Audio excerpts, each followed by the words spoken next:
everyone, this is the PT Simplified. Let me ask you something honestly. Have you ever memorized isometric, concentric, and eccentric but still got confused while writing in exams or applying it clinically?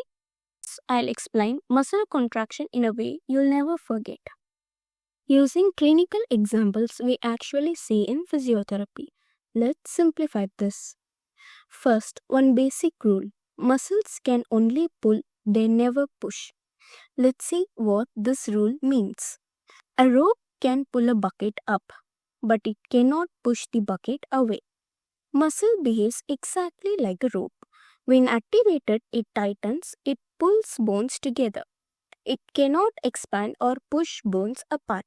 For example, imagine you're pushing a wall. The tricep pulls the ulna towards the humerus. Elbow extends, the hand applies force on the wall. The muscle did not push the wall, but it actually pulled the bone. So anytime you see a movement, flexion, extension, pushing or pulling, some muscle somewhere is pulling on a bone. Based on this, we classify muscle contraction into two types, tonic and phasic.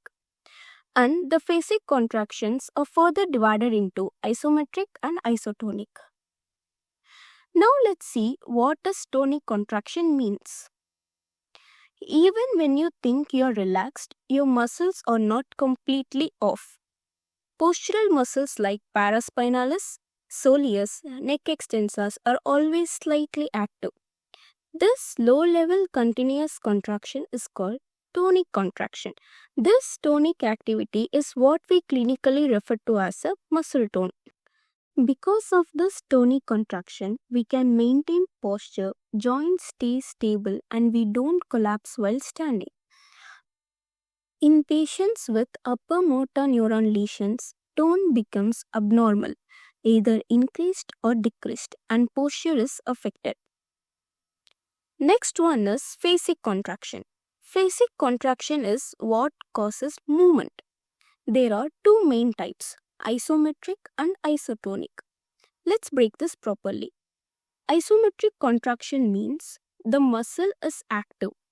Tension is generated in the muscle, but the joint angle doesn't change. So, the muscle length stays the same. For example, holding a bucket of water without moving your arm. In early rehabilitation, post-fracture, post-surgery, or painful joints, we start with isometrics because they improve strength without the need of joint movement. The next one is isotonic contraction. Isotonic means muscle tension remains relatively constant, but the muscle length changes, so the joint movement occurs. They are further divided into two types, concentric and eccentric. Concentric contraction happens when muscle shortens to overcome the resistance. For example, lifting a dumbbell, climbing the stairs, rising from a chair.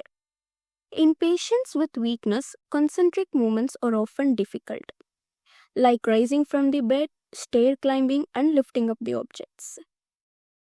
So, to define in one line, concentric contraction occurs when muscle force exceeds the resistance.